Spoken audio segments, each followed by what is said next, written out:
Something that a lot of terminally online homunculi think is that people, particularly on the internet, are faking their transness because it's trendy and hip, or for internet points, or some other half-baked reason to hate trans people. Because what's scarier to an authoritarian than people not looking and acting the way you think they should? But unfortunately, some trans and LGBT people are getting into this bird brain mindset as a way of invalidating and hurting non-binary people to mend the gap between the trans community and the people who want to see them disappear from society. Whether anyone who believes this would state it this bluntly is irrelevant, since that is the logical conclusion of this mindset, as I'll detail throughout this video.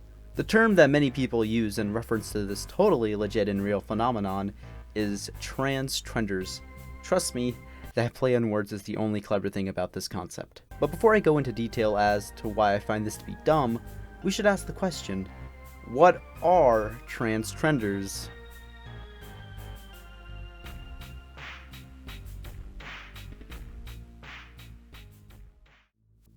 It's hard to concretely define what a transgender is supposed to be, since the term is used by two very different types of people that have very little overlap or common goals. The only common denominator between those two types of people is transphobia, but we'll come back to that in a sec. But the general idea is that people are faking their transness or not being trans enough. However the fuck that works. The reason for someone believing a trans person to be faking their transness depends on which of the two types of people you're talking to. You've got the transphobes who are using the term to describe the increased visibility of trans people in general, to claim that all trans people are doing it because it's hip and trendy and because their mother didn't give them enough attention, which is an oddly specific reason to invalidate trans people. Damn, who hurt these people? These people will call any trans person they see a trender, since they don't believe that trans people exist. These people don't care about the legitimacies or nuances of someone's gender or the trans rights movement. They just see the increased visibility of trans people and scream like a child because someone called their action figure a doll. I mean, because people aren't conforming to their outdated ideas of gender. These people are obviously wrong and not worth taking too seriously. But then you've got the trans medicalists and true scum and others who believe that trenders are faking their transness because they don't experience dysphoria the way they're supposed to, or don't experience dysphoria at all. I should mention that to this group of people, trenders is a dog whistle for non-binary, gender, and gender non-conforming folk. These people fear that trenders are delegitimizing trans rights and making it harder to make material changes for trans people. This sounds reasonable on the surface, but it's dumb and bad, as I'll detail in the next chapter. Especially given that the way in which they go about addressing trenders is by excluding and ridiculing people who don't conform to their ideas of gender. Oh wait, oh no. That's right, it's transphobia. It's always transphobia.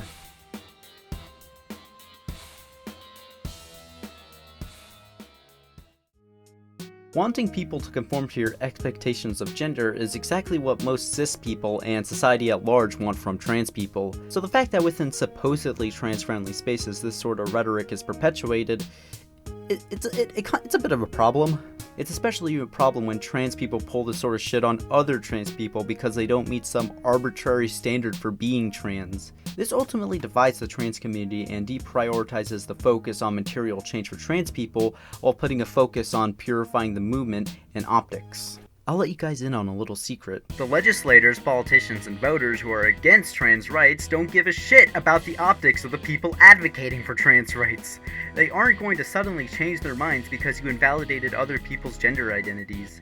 Even if you were able to convince someone that trans rights is worth fighting for, is it worth pushing other trans people under the bus?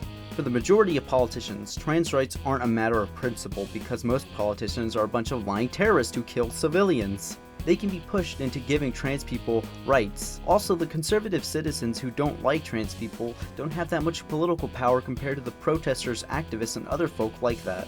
We can change the world around conservatives, since conservatism is a loud minority in modern politics that's on its way out because it's ideologically dead and doesn't have anything to give society other than more of the same neoliberal bullshit we've been dealing with for a while.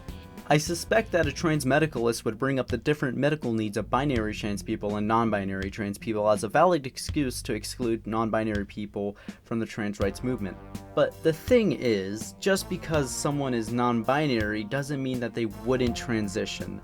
More specifically, undergo hormone replacement therapy and gender reaffirming surgery, since non-binary trans people still need to transition just differently, and their transition goals are going to be different. If you want to advocate for the medical rights of trans people, non-binary people will inevitably have to be a part of the conversation, and should have their voices heard. Do some NBs not go on hormones or surgery? Of course, but invalidating them because of that is just dumb, because they're still transitioning and you're kind of being a pedantic dick about it.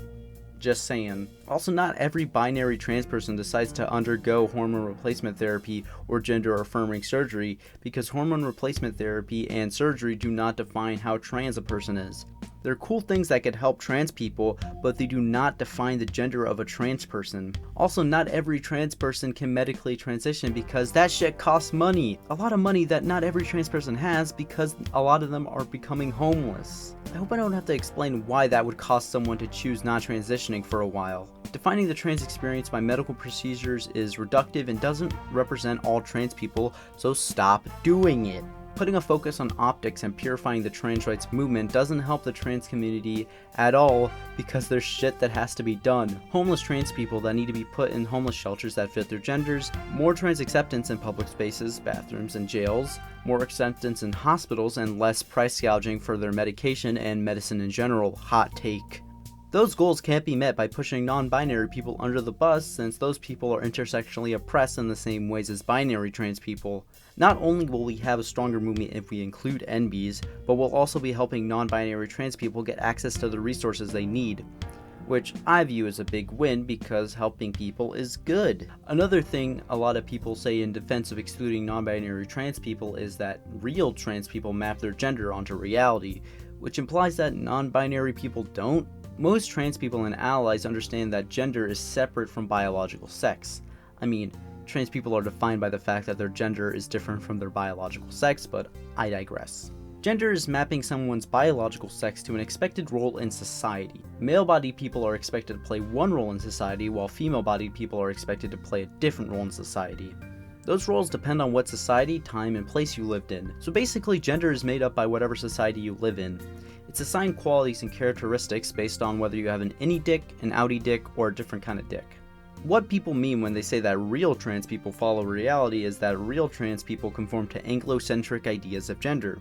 Not only is this bullshit because it invalidates non-binary people, but it also invalidates many cultural genders, such as the Two-Spirit of many Native American cultures, who had a very different perspective of gender, sex, and sexuality than the colonizers who stole their land did. Or the Wakashu of the Edo period of Japan, which disappeared during the westernization of Japan. So many societies had different approaches to gender, which mostly went away when colonists brought Christianity and Western values to many of the places they colonized, but that's a story for another day. If non-binary people map their gender onto reality, how do they do so? Let's take a look at material conditions.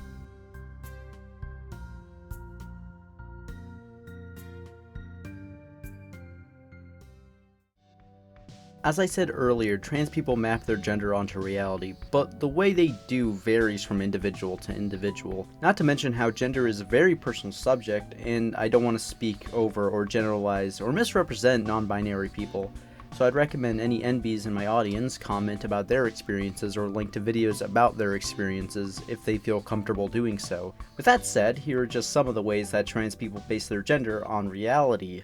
The expectations from society to be a gender you are not, and possess qualities, attributes, doing certain jobs, lifestyles, etc. can be an eye-opener for some trans people. Some people realize they don't want to conform to male or female gender roles. Language is another factor that plays into this, since there are only so many ways to describe genders and expressions that go outside of the feminine, masculine binary of society.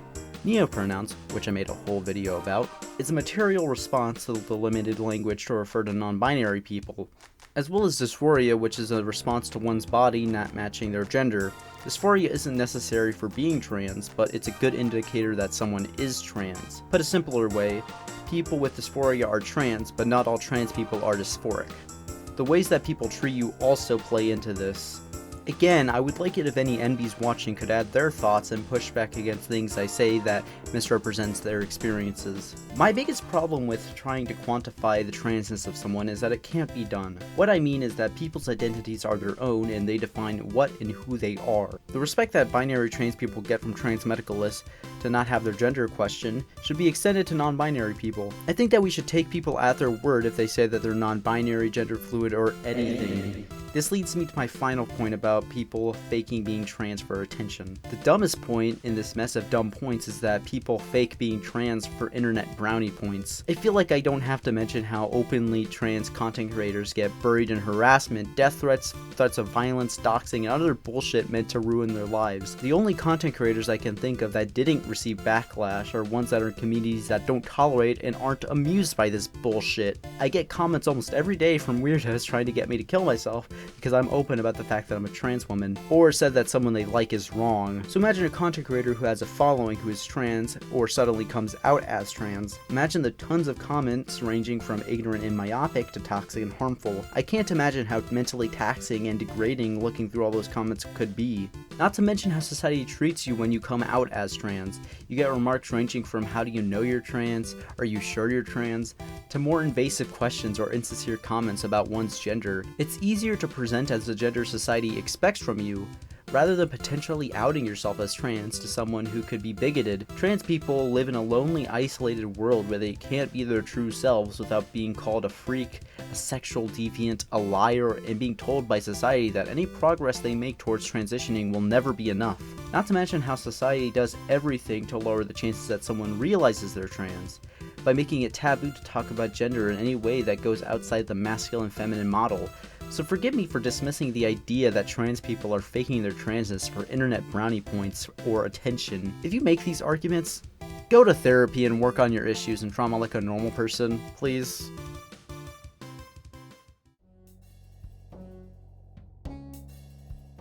So, do transgenders exist? No, I don't think they exist. But even if they did, I've detailed throughout this whole video why that wouldn't be a problem or not as big as a problem as people make it out to be. I don't believe trenders, whatever you think they are, pose a threat to the transgender community because some of those trenders are intersectionally oppressed in many of the same ways that trans people are. Like I say at the end of most of these videos, we have to make trans rights something that isn't negotiable. Don't compromise or invalidate people because it makes us look good to the people that would rather see us die.